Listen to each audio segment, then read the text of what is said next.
एक बार भगवान विष्णु जी ने शेषनाग पर बैठे बैठे बोर हो गए और उन्होंने धरती पर घूमने का विचार मन में किया। वैसे भी कई साल बीत गए थे वो धरती पर आए और वह अपनी यात्रा की तैयारी में लग गए। स्वामी को तैयार होते देखकर लक्ष्मी माँ ने पूछा, आज सुबह सुबह कहाँ जाने की तैयारी हो रही है? विष्णु जी ने कहा, हे लक्ष्मी, मैं धरती लोक पर घूमने जा रहा हूँ। तो कुछ सोचकर लक्ष्मी माँ ने कहा, हे देव, क्या मैं भी आपके साथ चल सकती हूँ? भगवान विष्णु ने 2 पल सोचा, फिर कहा, एक शर्त पर तुम मेरे साथ चल सकती हो। तुम धरती पर पहुंचकर उत्तर दिशा की ओर बिल्कुल मत देखना। इसके साथ ही माता लक्ष्मी ने हाँ कह के अपनी मन वाली और सुबह सुबह माँ लक्ष्मी और भगवान विष्णु धरती पर पहुंच गए। अभी सूर्य देवता निकल रहे थे। रात वर्षा तो होकर हटी थी। चारों ओर हरियाली ही हरियाली थी। उस समय चारों ओर बहुत शांति थी और धरती बहुत सुंदर दिख रही थी। और माँ लक्ष्मी मनोमुग्ध होकर धरती को देख रही थी और भूल गए कि पति को क्या वचन देकर आई है। और चारों ओर देखते हुए कब उत्तर दिशा की ओर देखने लगे पता ही ना चला। उत्तर दिशा में माँ लक्ष्मी को एक बहुत ही सुंदर बगीचा नजर आया और उस तरफ से भिन्न भिन्न खुशबू आ रही थी और बहुत ही सुंदर सुंदर फूल खिले थे। यह एक फूलों का खेत था और माँ लक्ष्मी को बिना सोचे समझे उस खेत में गए और एक सुंदर सा फूल तोड़ लाए। लेकिन यह क्या, जब माँ लक्ष्मी भगवान विष्णु के पास वापस आई तो भगवान विष्णु की आंखों में आंसू थे और भगवान विष्णु ने माँ लक्ष्मी को कहा कि कभी भी किसी से बिना पूछे उसका कुछ भी नहीं लेना चाहिए और साथ ही अपना वचन भी याद दिलाया। माँ लक्ष्मी को अपनी भूल का पता चला तो उन्होंने भगवान विष्णु से इस भूल की माफ़ी मांगी। तो भगवान विष्णु ने कहा कि तुमने जो भूल की है उसकी सज़ा तो तुम्हें ज़रूर मिलेगी। जिस मालिक के खेत से तुम बिना पूछे फूल तोड़ लाए हो, ये एक प्रकार की चोरी है। इसलिए अब तुम 3 साल तक मालिक के घर पर नौकर बनकर रहो। इसके बाद मैं तुम्हें वैकुंठ में वापस बुलाऊंगा। माँ लक्ष्मी ने चुपचाप सर झुकाकर हाँ कर दी। आजकल की लक्ष्मी थोड़ी थी। और माँ लक्ष्मी एक गरीब औरत का रूप धारण करके उस खेत के मालिक के घर गए। घर क्या, एक झोपड़ा था और मालिक का नाम गोविंद था। गोविंद की बीवी, 2 बेटे और 3 बेटियां थी।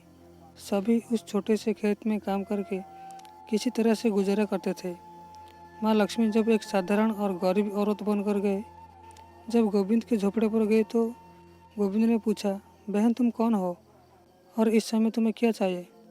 तब माँ लक्ष्मी ने कहा, मैं एक गरीब औरत हूँ। मेरी देखभाल करने वाला कोई नहीं है। मैंने कई दिनों से खाना भी नहीं खाया। मुझे कोई भी काम दे दो, साथ में मैं तुम्हारा घर की काम भी कर दिया करूँगी। बस मुझे अपने घर में एक कोने में आसरा दे दो। गोविंद बहुत अच्छे दिल का मालिक था।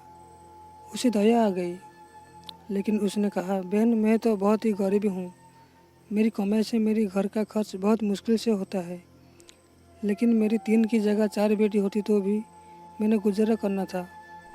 अगर तुम मेरी बेटी बनकर जैसा रूखा सूखा हम खाते हो उसमें खुश रह सकते हो तो बेटी अंदर आ जाओ। गोविंद ने माँ लक्ष्मी को अपने झोपड़े में शरण दे दी और माँ लक्ष्मी 3 साल तक गोविंद के घर पर नौकरानी बनकर रही। जिस दिन माँ लक्ष्मी गोविंद के घर आई थी उससे दूसरा दिन ही गोविंद को इतनी आमदनी हुई फूलों से कि शाम को एक गाय खरीद ली।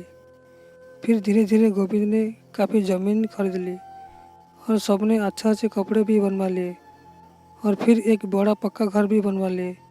बेटियों और बीबी ने गहने भी बनवा लिए और अब मकान भी बहुत बड़ा बनवा लिया था। गोविंद हमेशा सोचता था कि मुझे ये सब इस महिला आने के बाद ही मिला है। इस बेटी के रूप में मेरी किस्मत आई है।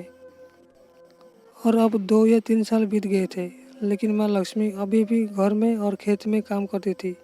एक दिन गोविंद जब अपने खेतों से काम खत्म करके घर आया तो उसने अपने घर के सामने द्वार पर एक देवी से गहने से लदी हुई एक औरत को देखा। ध्यान से देखकर पहचान गया, अरे ये तो मेरी मुँह बोली छोटी बेटी यानी वही औरत है।